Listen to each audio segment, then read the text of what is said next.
साथ मैं हूं पलक। एक बड़ी खबर के साथ बुलेटिन की शुरुआत करते हुए, क्योंकि बिहार में आज होने जा रहा है मंत्रिमंडल का विस्तार। पीएम मोदी शपथ ग्रहण समारोह में हिस्सा लेंगे। एयरपोर्ट से गांधी मैदान तक इस दौरान रोड शो होने वाला है। अमित शाह, बीजेपी अध्यक्ष नितिन नवीन भी इस दौरान मौजूद होंगे। पटना के गांधी मैदान में 27 मंत्री शपथ आज लेने वाले हैं। जानकारी है, नीतीश कुमार के बेटे निशांत कुमार भी मंत्री बन सकते हैं, हालांकि अभी पुष्टि नहीं हुई है। बीजेपी से 12, जेडीयू से 11 मंत्री बनाए जा सकते हैं। एलजेपीआर से 2, एचएएम, आरएलएम से एक मंत्री शपथ ले सकते हैं।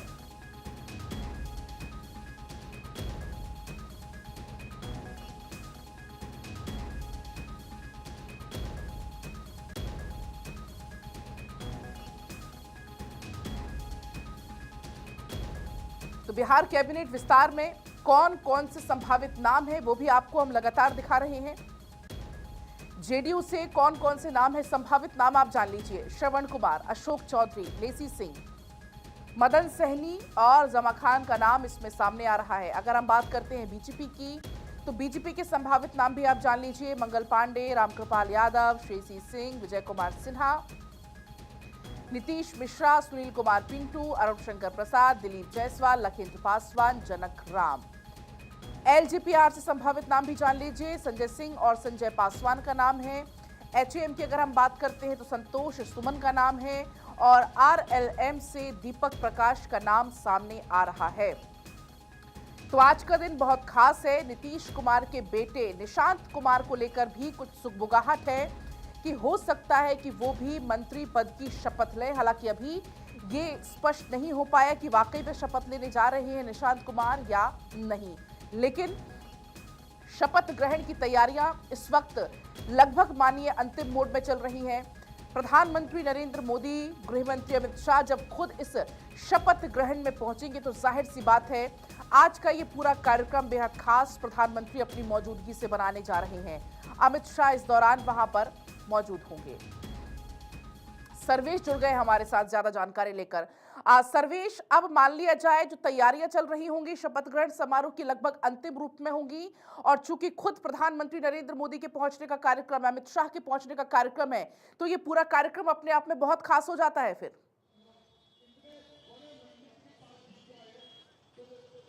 जी बिल्कुल, देखिए 11:15 बजे प्रधानमंत्री नरेंद्र मोदी पटना एयरपोर्ट पर लैंड करेंगे और उसके बाद वो हार्डिंग रोड होते हुए आर ब्लॉक पहुंचेंगे। आर ब्लॉक से बीरचंद पटेल पथ होते हुए इसी रास्ते से ये भाजपा कार्यालय है सामने में, और उसके सामने में ये जो है श्री राधा कुंज बिहारी मठ के लोग हैं, जो आचार्य हैं, पंडित हैं, वो सुबह से ही यहाँ पे हरे रामा हरे कृष्णा का उद्घोष कर रहे हैं। और सीधे तौर पर देखा जाए तो कई जगह इस तरह के जो है स्टेज बनाए गए हैं जहाँ प्रधानमंत्री नरेंद्र मोदी का स्वागत जनता करेगी। बिहार की जनता, बिहार के भाजपा के कार्यकर्ता, एनडीए कार्यकर्ता इस मौके पर उनकी मौजूदगी होगी। और देखिए किस तरीके से पूरे पटना को भगवा से एक तरह से कहा जाए तो पाट दिया गया है।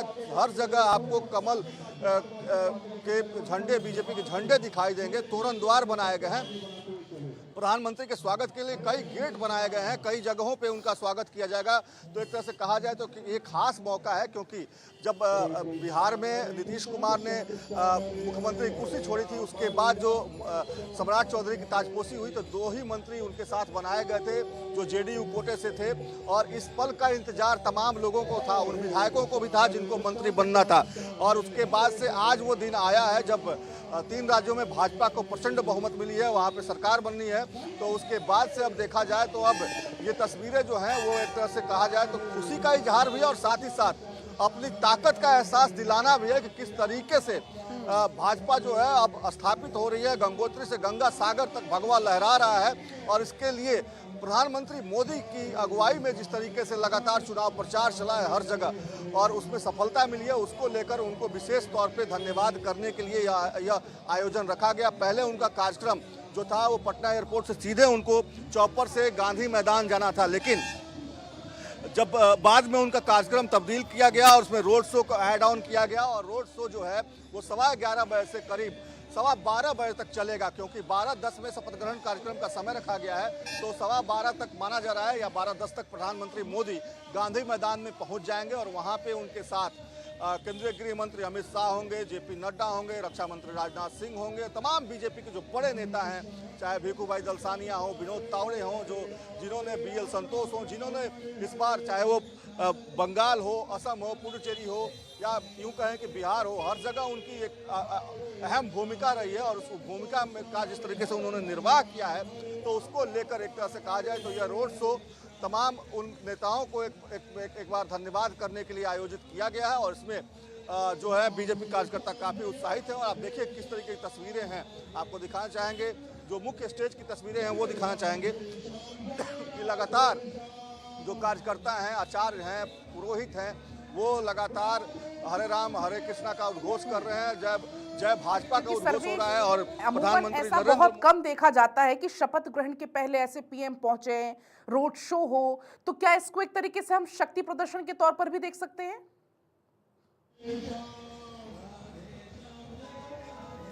अपना सवाल दोहराइए। मेरा कहना ये था कि ऐसा अमूमन हमने बहुत कम देखा है कि PM मोदी पहुंच रहे हो शपथ ग्रहण में या पहले रोड शो कर रहे हो, आप बहुत कम ऐसी तस्वीरें देखने को मिलती हैं। तो क्या ये एक शक्ति प्रदर्शन के तौर पर भी इसको देखा जाए?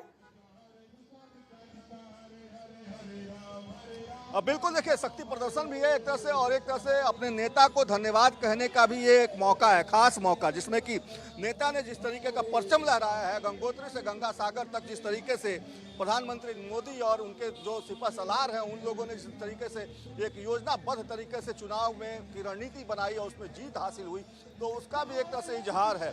और पटना की धरती से, पाटलिपुत्र की धरती से ये संदेश भी जाएगा तमाम जगहों पे कि हम बिल्कुल भी सर्वेश, अपने आप बने रहिएगा, हम आपसे भी हैं। तस्वीर बीच बीच में देखते भी रहेंगे इसी बीच, क्योंकि मेरे साथ संजीव कौशिक जी हैं, राजनीतिक विश्लेषक हैं, जुड़ गए हैं। सर, आपका बहुत स्वागत है। संजीव सर, ये जो तैयार किया गया है 50-50 का फॉर्मूला, सर इस फॉर्मूले से क्या एक मैसेज देने की कोशिश की जा रही है? क्योंकि इस बार बीजेपी ने एक बड़े भाई की भूमिका को पीछे रखकर एक बराबरी का दर्जा देने की बात की गई, तो इस 50-50 के पीछे क्या समीकरण हो सकता है? क्या गठबंधन की मजबूरी या एक आगे चलकर संदेश देना बराबरी का, आपसी का? देखिए, भारतीय जनता पार्टी बहुत दिनों से इस दिन का इंतजार कर रही थी। लंबे समय तक बहुत धैर्य के साथ उसने अपनी पारी खेली है और भारतीय जनता पार्टी एक बड़े भाई की भूमिका में या मजबूती के साथ आज दिखाई दे रही है, तो उसके पीछे की रणनीति भी है। धीरे धीरे जिस तरह से जदयू का कद नीचे छोटा किया गया और धीरे धीरे कार्यकर्ताओं में या नेताओं में भारतीय जनता पार्टी के पहले से बहुत उबाल था। हालांकि वो सरकार के हिस्सा में तो थे, लेकिन एक बड़े भाई की भूमिका में वो चाहते थे कि मुख्यमंत्री हमारा हो। लेकिन राजनीतिक मजबूरी ऐसी थी कि मुख्यमंत्री के भूमिका में उनको जगह मिलना बहुत मुश्किल था। एक वक्त आया जब नीतीश कुमार ने हामी भरी और वो राज्यसभा के लिए गए। निश्चित तौर पे भारतीय जनता पार्टी के लिए ये वो घड़ी है जिसका इंतजार वो पिछले 2 दशक से कर रहे थे लगातार। बिहार में भारतीय जनता पार्टी की सरकार हो, अपना मुख्यमंत्री हो, लेकिन अभी भी नीतीश कुमार की पकड़ कमजोर नहीं हुई है। नीतीश कुमार केंद्र के लिए भी उतने ही मजबूती के साथ खड़े हैं या मजबूत एक पिलर के जैसे हैं और बिहार में भी उतने ही मजबूत पिलर के जैसे हैं। जाहिर सी बात है कि नीतीश कुमार की बातों को इग्नोर नहीं किया जाएगा।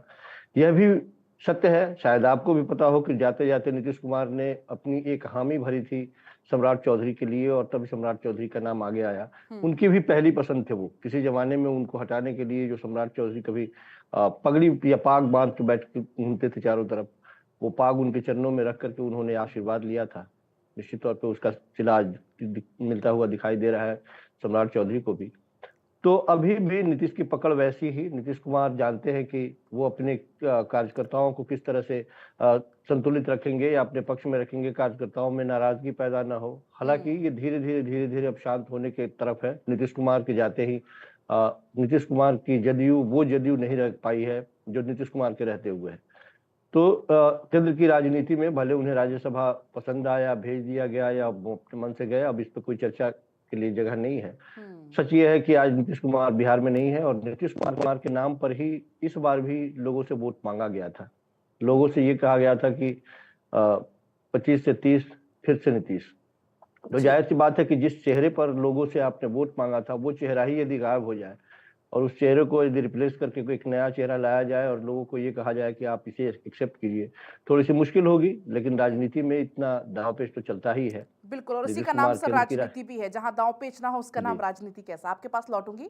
इस बीच सर्वेश जी पाठक सर भी जुड़ चुके हैं। सर स्वागत आपका भारत 24 पर। सर, जिस तरीके से हम देख रहे हैं कि ये जो नए मंत्रिमंडल का स्वरूप का गठन किया गया है, कुछ तो पुराने चेहरों का अनुभव इसमें लिया गया है, लेकिन युवा चेहरों का उत्साह भी इसमें देखने को मिलने वाला है। लेकिन ऐसे में जो कुछ बड़े नामों की छुट्टी अगर हम देख पा रहे हैं, तो क्या कोई ये बड़े बदलाव के संकेत है, या इसको आप कैसे देखते हैं? देखिए पलक जी, सबसे पहले आपको नमस्कार, आपके सभी दर्शकों को वंदे मातरम, भारत माता की जय। देखिए बीजेपी की जहां भी सरकार होती है वो नए प्रयोग करते रहते हैं। क्या जरूरी है कि अगर कोई पुराना मंत्री 4 बार के टर्म में मंत्री बना है तो उसको इस बार भी जगह मिले? भाई अगर 80-84 विधायक आपके हैं, बीजेपी के हैं, 80 विधायक जेडीयू के हैं, तो हर विधायक का भी तो सपना होता है, दूसरे को भी मौका मिलना चाहिए। आपने एक बार में बीजेपी से 2 टर्म में किसी को मंत्री बना दिया, ठीक है। अब किसी और को, किसी युवा चेहरे को आप मौका दे के देखिए, फिर देखिए कि उनका कार्यशैली क्या है, वो राज्य के लिए किस कदर और कितने डेडिकेशन से काम करते हैं। तो यहाँ पे सभी को मौका मिलना चाहिए। ये नहीं कि ये बपौती की टाइप पे, नहीं मैं मंत्री बना तो अगले टर्म में मैं ही बनूंगा और कोई नहीं हो सकता। और बीजेपी मंत्री तो क्या, मुख्यमंत्री बदलने के लिए जानी जाती है, सिटिंग मुख्यमंत्री तक को हटा देती है, कहीं चू चौ कोई शब्द नहीं होता। अभी हमारे भाई साहब नीतीश बाबू के बारे में बोल रहे थे, इसमें कोई दो राय नहीं है कि बीजेपी के साथ जब नीतीश आए हैं तभी बिहार में इतने अच्छे तरीके से सुशासन का राज्य जो वो स्थापित कर पाए। गए थे 2 बार निकल के, हम सभी जानते हैं, फिर वापस आ गए क्योंकि उनको लगा कि नहीं मेरा यहाँ नहीं चल सकता, जो मेरे चेहरे पे दाग ना आ जाए, सुशासन का जो उनके पर लेवल है वो कहीं खत्म ना हो जाए। तो नीतीश बाबू का कार्यकाल बहुत अच्छा रहा था। अब उनका लेकिन सर, जैसा कि आप कह रहे हैं कि अलग अलग लोगों को जगह मिलना चाहिए, जाहिर सी बात है युवाओं को जगह मिलना चाहिए, लेकिन ये तो हम और आप कह सकते हैं, लेकिन जिसका नाम कटा होगा तो वहां पर कोई नाराजगी जैसी गुंजाइश भी बनेगी फिर तो? पलक जी, मैंने पहले ही कहा कि बीजेपी जानी जाती है सिटिंग मुख्यमंत्री को हटा देती है।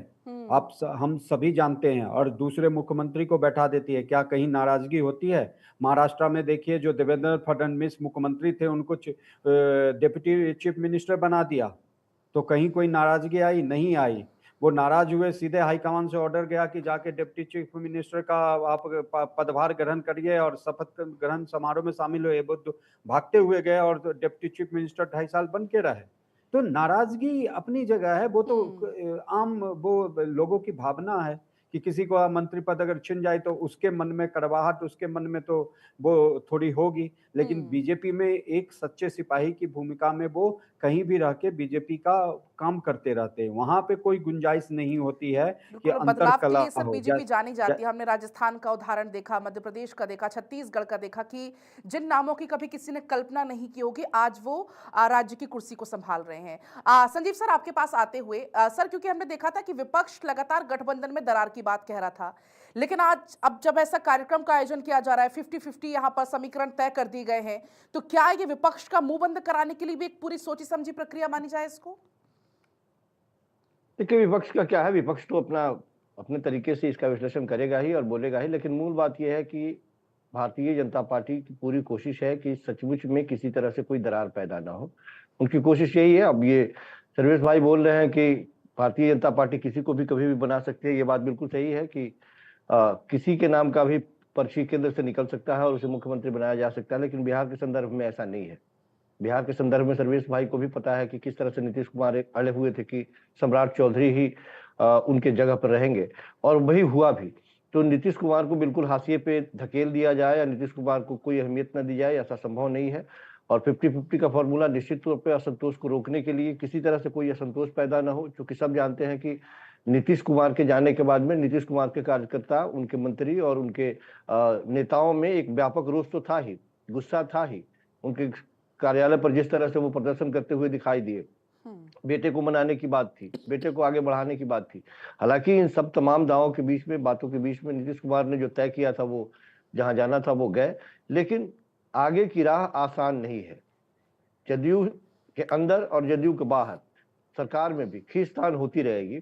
सीटों के बंटवारे में, मंत्रियों के बंटवारे में असंतोष की बात जो आप कह रहे हैं, किसी भी कैबिनेट में जब कभी भी इस तरह से सीटों का बंटवारा होता है तो इच्छाएं किसके पास नहीं है? मंत्री कौन नहीं बनना चाहता है? कौन मंत्री मुख्यमंत्री नहीं बनना चाहेगा? तो ये रहेगा, लेकिन बैलेंस करने का प्रयास जो नीतीश कुमार कभी बड़े भाई की भूमिका में थे, आज के वक्त में अब नीतीश कुमार या जदयू उनका जिस तरह से पर कतरा गया बिल्कुल धीरे सर, और धीरे, और शायद यही उनको वजह रही कि 50-50 का ये जो फॉर्मूला उसको तैयार किया गया। सर, आप दोनों बने रहिएगा हमारे साथ, क्योंकि हमारे जो सहयोगी हैं वो इस वक्त ग्राउंड जीरो पर मौजूद है। हम देख पा रहे हैं सर्वेश, आपके पीछे कई सारी महिलाएं नजर आ रही हैं। इतनी धूप होने के बाद भी बहुत संख्या में लोग सड़क पर इस वक्त पहुंचे हुए हैं। प्रधानमंत्री के कार्यक्रम को लेकर भी आप जानकारी दीजिएगा और कैसी तैयारियां हैं वो भी दिखाइएगा। बिल्कुल, देखिए पलक, जो तस्वीरें हैं आपको दिखाना चाहेंगे, यहाँ पे एक गैस सिलेंडर का कटआउट छोटा सा लगाया गया है, क्योंकि जिस तरीके से उज्ज्वला योजना ने महिलाओं की जो दशा है उसको बदल दी है। महिलाएं जिस तरीके से आज के डेट में अपने आप को जिस तरीके से सशक्त महसूस कर रही हैं, उसके पीछे कहीं ना कहीं इस उज्ज्वला योजना का बहुत बड़ा हाथ है। क्योंकि पहले चूल्हा फूंकने में दम निकल जाता था महिलाओं का, और एक तरह से एक उज्ज्वला योजना ने महिलाओं के जीवन में एक क्रांति ला दी। उसकी प्रतिकृति यहाँ देखने को मिल रही है। लाजवंती झा जी हैं, पहले उनसे बात करते हैं। लाजवंती जी, आज का दिन आप लोग के लिए बेहद खास है। मंत्रिमंडल का विस्तार हो रहा है, 3 राज्यों में भगवा लहरा गया, गंगोत्री से गंगा सागर तक भगवा लहरा रहा है, और जीत के महायोद्धा नरेंद्र मोदी जी आज बिहार आ रहे हैं, क्या कहेंगे? देखिए, निश्चित रूप से बंगाल विजय के बाद आज ये प्रथम सभा उनका है जहां वो बिहार में आ रहे हैं। और जैसा कि आप जानते हैं कि उन्होंने अपने संबोधन में बार बार कहा है कि अंग और कलिंग और बंग तीनों हमने विजय प्राप्त किया है, तीनों में भगवा लहरा रहा है। तो आज वो अंग की धरती पे आ रहे हैं, बंग के में प्रचंड बहुमत प्राप्त करने के बाद। तो निश्चित रूप से हम माताएं बहनें बहुत ही उत्साहित हैं, और कि जैसे कि जिस तरह का अत्याचार बंगाल में एक महिला के शासन में महिलाएं झेल रही थी, उससे मुक्ति पाना वाकई उन महिलाओं को लग रहा था कि शायद कभी नहीं हो पाएगा, और उसको हमारे प्रधानमंत्री जी ने करके दिखाया। बंगाल की, मैं तो बंगाल 2.5 महीना रह के आई थी चुनाव में, बंगाल की बहनों में, माताओं में जो उत्साह है, और वो उत्साह यहाँ परिलक्षित हो रही है कि हम सभी यहाँ आज उत्साहित। आज बिहार की तरह आज मंत्रिमंडल विस्तार हो रहा है, क्या लगता है महिलाओं को कितना उसमें हक मिलेगा? निश्चित रूप से हमारे प्रधानमंत्री जी महिलाओं के हक के लिए हमेशा से सोचे हैं और आगे भी सोचेंगे, और आज मंत्रिमंडल में भी आपको महिलाओं की आज उपस्थिति नजर आएगी। आप देखिए, घोषणा होने दीजिए, निश्चित रूप से रहेगी। जानकारी आ रही है कि श्रेयसी सिंह का कट गया है। अब देखिए, ये तो जब तक घोषणा नहीं होगी तब तक हम लोग कुछ नहीं बता सकते हैं। जैसे ही आपको शपथ ग्रहण में जो लोग शपथ लेंगे वो होंगे, लेकिन महिलाओं की उपस्थिति अवश्य रूप से रहेगी। महिलाओं की उपस्थिति अवश्य रूप से रहेगी यहाँ, और अन्य महिलाएं देखिए मधुबनी पेंटिंग लेकर आई हैं। क्या ये किसको देना चाहते हैं? ये आदरणीय नरेंद्र मोदी जी को देना चाहते हैं, मगर सौभाग्य है जो मिल पाएंगे या नहीं ये पता नहीं, लेकिन उनके नाम के है। ये पाग बनाए हैं, दुपट्टा बनाए हैं, और उनके लिए बस पाग दुपट्टा भी मधुबनी पेंटिंग के लाए हैं जो इसमें रखे हुए हैं। और अगर मिल जाते तो बहुत अच्छा होता, नहीं मिलेगा तो उनके नाम पे रहेगा। हाँ, उन्हीं के लिए लाए। पाग लेकर आई हैं मधुबनी पेंटिंग वाली, और तमाम महिलाएं यहाँ पे हैं। कितना खास दिन है आप लोगों के लिए, आज का कितना इंतजार था? आज हमारे पाटलिपुत्रा की धरती का एक ऐतिहासिक पल है। यहाँ माननीय प्रधानमंत्री जी, आज हमारे माननीय सम्राट चौधरी जी, हमारे भविष्य के सीएम, उनके शपथ ग्रहण में आज आ रहे हैं। उनके अध्यक्षता में हम प्रदेश मंत्री बने थे। आज हमारे अध्यक्ष, पूरे बिहार के अध्यक्ष आज सीएम बनने जा रहे हैं, और उनका मंत्रालय विस्तार होने जा रहा है। पटना की ऐतिहासिक धरती पर माननीय प्रधानमंत्री का स्वागत और अभिनंदन पूरे महिला मोर्चा और पूरे बिहार की महिलाओं की ओर से। नारी वंदन अधिनियम जो उन्होंने दिया, हमारी मातृशक्ति को जो 33% आरक्षण दिया, हमारे बहुत सारी योजनाएं जो हमारे महिलाओं के लिए दिया, प्लस बंगाल चुनाव जो ममता दीदी के अत्याचार से हटाकर और जितवाया, इसके लिए माननीय प्रधानमंत्री जी को कोटि कोटि धन्यवाद है। और पाटलिपुत्रा की ऐतिहासिक धरती पर उनका भव्य स्वागत और हर्षोल्लास के साथ सारी महिलाएं लगी हुई हैं। हम लोग व्यवस्था में लगे हुए हैं, कहाँ कौन गाड़ी आएगी, कैसे लगेगी, कौन सा लोग कहाँ पे पार्क करेगा, कितनी महिलाएं आ रही है, कितनी संख्या आ रही है, इस पे विचार हो रहा है। हमारी संख्या मोर्चा का एक अलग मंच है, उस पे हमारी महिला इकट्ठा हो जाए, नाश्ता अच्छे से कर दें, जालपान अच्छे से कर लें, वो व्यवस्था हम लोग देख रहे हैं।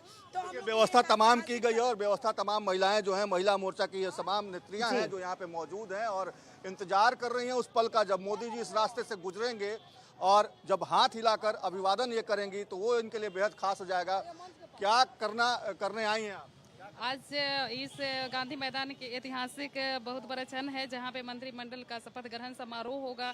बहुत ही हर्ष और उल्लास का दिन है और हम लोग वही समारोह में आए हैं कि हमारे देश के माननीय यशस्वी प्रधानमंत्री श्री बिल्कुल नरेंद्र मोदी सर्वेश जी, और साफ अमित तौर शाह पर हम जी, उत्साह भी गृह देख मंत्री पा जी, रहे हैं आपके जरिए। हम एक तस्वीर हम दर्शकों तक पहुंचाएंगे जब प्रधानमंत्री नरेंद्र मोदी यहां पर होंगे। फिलहाल बहुत आपका शुक्रिया और मेरे सभी मेहमानों का भी बहुत बहुत शुक्रिया बातचीत के लिए। और इसी के साथ फिलहाल वक्त एक छोटे से ब्रेक का, आप देखते रहिए भारत 24। इस हेडलाइन